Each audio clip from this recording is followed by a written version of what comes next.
Y en Guatemala, el presidente electo Bernardo Arévalo, que está a 1 mes y 3 días de asumir la presidencia, viene hablando desde hace tiempo de un plan para impedirle asumir el cargo por el cual fue elegido por una abrumadora mayoría de más del 60% de los votos. Estamos hablando de lo que el propio Arévalo venía llamando un golpe de Estado en curso. Bueno, ese golpe termina de ejecutarse la semana pasada con la resolución del Ministerio Público que conduce Consuela Porres, sancionada por corrupción por los Estados Unidos, y la principal persecutora de, yo diría, prácticamente todos los líderes democráticos que han asomado en Guatemala en los últimos tiempos, y que termina decidiendo declarar nulas las elecciones y por lo tanto declarar nula la posibilidad de Arévalo de asumir la presidencia el 14 de enero. Bueno, esto llegó por supuesto a la OEA, que venía tratando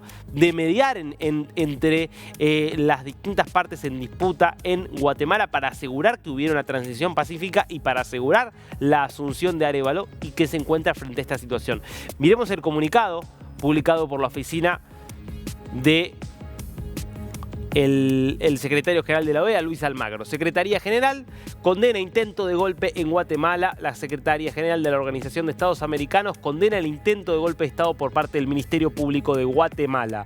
Las acciones y dichos de los fiscales Rafael Curruchiche y Leonor Morales constituyen una alteración del orden constitucional, un quebrantamiento del Estado de Derecho y una violación de los derechos humanos. El intento de anular las elecciones generales del año presente constituye la peor forma de rompimiento democrático y la consolidación de un fraude político. Hacemos un llamado al presidente Alejandro Yamatei, a la Corte Constitucional, a la Corte Suprema y al Congreso a defender las instituciones y el orden constitucional del país, tomando acciones contra los perpetradores de este atentado.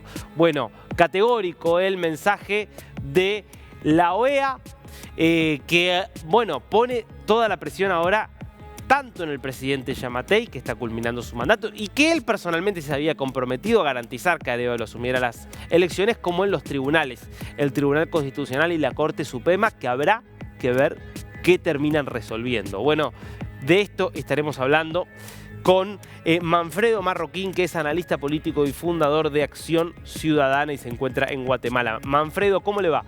Lo saluda aquí Darío Misraji. Darío, un placer y un gusto y un saludo a toda la audiencia. Manfredo, ¿nos ayuda a comprender qué fue lo que resolvió el Ministerio Público Fiscal? ¿En qué se ampara para plantear algo que parece realmente un disparate?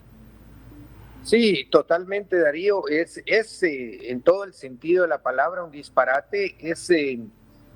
Pues son investigaciones fabricadas por temas administrativos que son propios de todos los partidos políticos. En este caso, deviene de una denuncia que hizo un ciudadano de que él aparecía inscrito como adherido al partido Semilla, que fue el que ganó en las elecciones, y él pues no había hecho tal acción. Entonces, a raíz de esto, el Ministerio Público se da la tarea de hacer una investigación cuando era simplemente un trámite administrativo el que correspondía, el de anular su adhesión a ese partido. Y ya eso le pasa a mucha gente en Guatemala, que los partidos toman sus datos personales de algún registro, de algún listado, y los adhieren a sus partidos para lograr la inscripción de algún partido, y pues simplemente se les da de baja cuando el ciudadano se entera. Pero a partir de eso, el Ministerio Público está tratando de construir investigaciones básicamente con el propósito de lo que ya se dijo, de dar un golpe de Estado y de impedir que asuma el presidente que resultó electo en las elecciones de meses atrás. Esta es una tarea que no es el Ministerio Público, es el Ministerio Público es un simple instrumento de lo que en Guatemala llamamos el Pacto de Corruptos, que es el que gobierna Guatemala y que domina el Congreso, la Suprema Corte, domina, bueno, el presidente Yamatei, que es el que dirige este Pacto de Corruptos, y ellos son los que están atrás de esta intentona. Por eso la Fiscalía es una simple herramienta muy poderosa porque puede meter en la cárcel a cualquiera, como lo ha hecho con periodistas, con activistas de todo índole, con exfiscales, exjueces que conocieron grandes casos de corrupción en el país y muchos exilados ahora por esta persecución del Ministerio Público. Ahora, Manfredo, ¿cómo sigue esto? Porque usted decía recién que la Corte Constitucional también de alguna manera forma parte de este pacto de corruptos. Ahora, en el pasado se ha visto a la Corte Constitucional por lo menos no convalidando algunas decisiones del Ministerio Público Fiscal. Entonces, ¿cómo es esa relación y qué es lo que puede pasar ahora? Bueno, efectivamente, Darío, el Ministerio Público no es quien para calificar una elección. Esa es su competencia exclusiva constitucionalmente del Tribunal Supremo Electoral. Para eso tenemos órganos especializados en todos los países en materia electoral. Así que el Ministerio Público está abusando de su poder, excediéndose en sus funciones, tratando de decir que estas elecciones son nulas en base a investigaciones muy ridículas, muy pobres. Y al final todo queda, como tú bien lo señalas, en manos de la Corte de Constitucionalidad, que es la última palabra en temas de litigio, digamos, como este. La Corte ha sido parte de ese pacto de corruptos en los últimos años, pero en este momento hay una presión pues unánime, tanto nacional como internacional, de condenar estas acciones.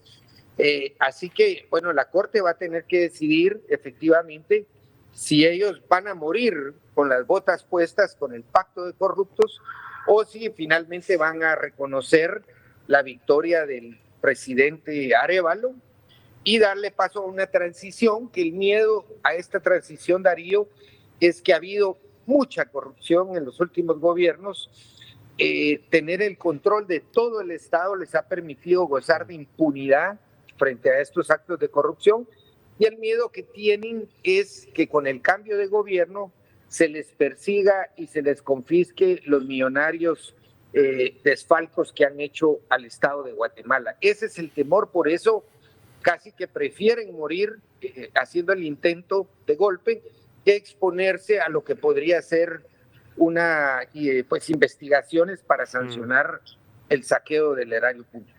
Ahora, Manfredo, ¿por qué esperar tanto tiempo si el plan estuvo claro desde el principio, que es impedir que Arévalo asuma la presidencia? ¿Por qué no inhabilitarlo como se lo quería inhabilitar para que no pudiera ser candidato en la segunda vuelta, que es algo que de hecho intentaron, pero en ese caso los tribunales terminan dándole la razón a Arévalo? ¿No era más fácil en ese momento, donde todavía no era presidente? La sensación es que el escándalo sería muchísimo mayor ahora, a un mes de que asuma. Claro, Darío, lo que pasa, la explicación a esta pregunta muy importante es que el pacto de corruptos incluso controlaba el Tribunal Electoral, sacó de la competencia electoral a todos los candidatos que venían punteando las encuestas. Al final sacó 3 candidatos. Incluso un mes antes de las elecciones sacó al que lideraba las encuestas por mucho. Pero al partido Semilla y su candidato Arévalo, que fue el que resultó electo, no aparecía como favorito en ninguna encuesta.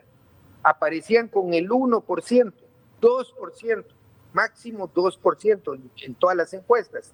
Entonces nunca lo vieron como una amenaza real para sacar un buen resultado. Pero lo que pasó fue que la gente, al ver excluidas todas las demás opciones, al final se volcó por esta opción que era como la única percibida como no parte de este pacto de corruptos. Eso es lo que explica. Por eso después ya no tenían un plan consolidado, porque la primera vuelta fue muy observada por la Unión Europea, por la OEA, por organismos internacionales, nacionales, y ya se les hacía muy difícil descalificar ese resultado. Ahora, volvemos a lo mismo. ¿Qué sensación tiene usted respecto de qué es lo que puede pasar hacia adelante ahora? Porque la verdad es que la sensación que hay es que si la Corte de Constitucionalidad termina avalando esta decisión del Ministerio Público, bueno, Guatemala se pasará a convertirse en un estado paria, como es Nicaragua, como es Venezuela, como es Cuba, digo, ¿está dispuesto a eso? Mira, ya las advertencias de todo el mundo, Estados Unidos ha sido especialmente muy claro con Guatemala, de decir que le caerían todas las sanciones que ellos tienen a disposición. Eso afectaría obviamente al sector económico del país, que es el que más perdería en un escenario de esa naturaleza, y que tiene mucho poder en el país. Es un mensaje para decirles no sean parte de este plan de golpe de Estado.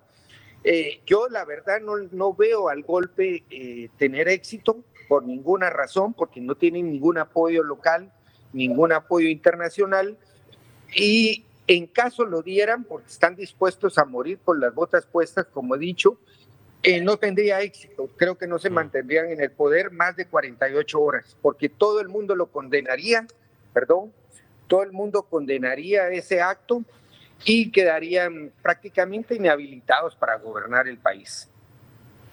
Manfredo, le hago una última pregunta. Supongamos que este golpe no se termina de concretar, o si se concreta, como dice usted, termina siendo desactivado 48 horas después. Está claro las enormes y potentes resistencias que deberá enfrentar Arévalo en caso de asumir el próximo 14 de enero.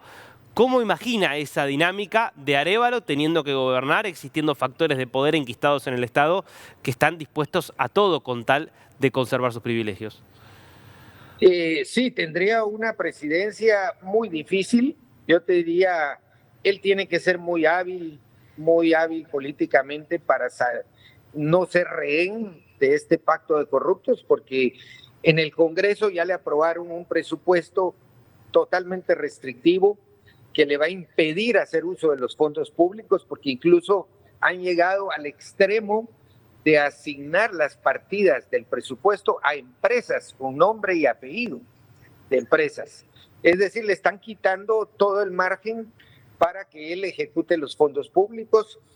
Eso ya está, ya lo aprobó el Congreso, dominado por este pacto de corruptos, y tiene una Corte de Justicia también en contra, tiene órganos de control como la Contraloría de Cuentas también, que es parte del pacto de corruptos. Así que yo creo que si él no puede quedarse sometido como un secuestrado, rehén de este pacto de corruptos. Él va a tener que ser muy audaz, esperamos que así lo sea, pero va a depender mucho de su capacidad de salir de este, digamos, de este estado secuestrado como está hoy el estado de Guatemala. Manfredo Marroquín, muy interesante. Gracias por este tiempo con DNews. Gracias, Darío. Justo.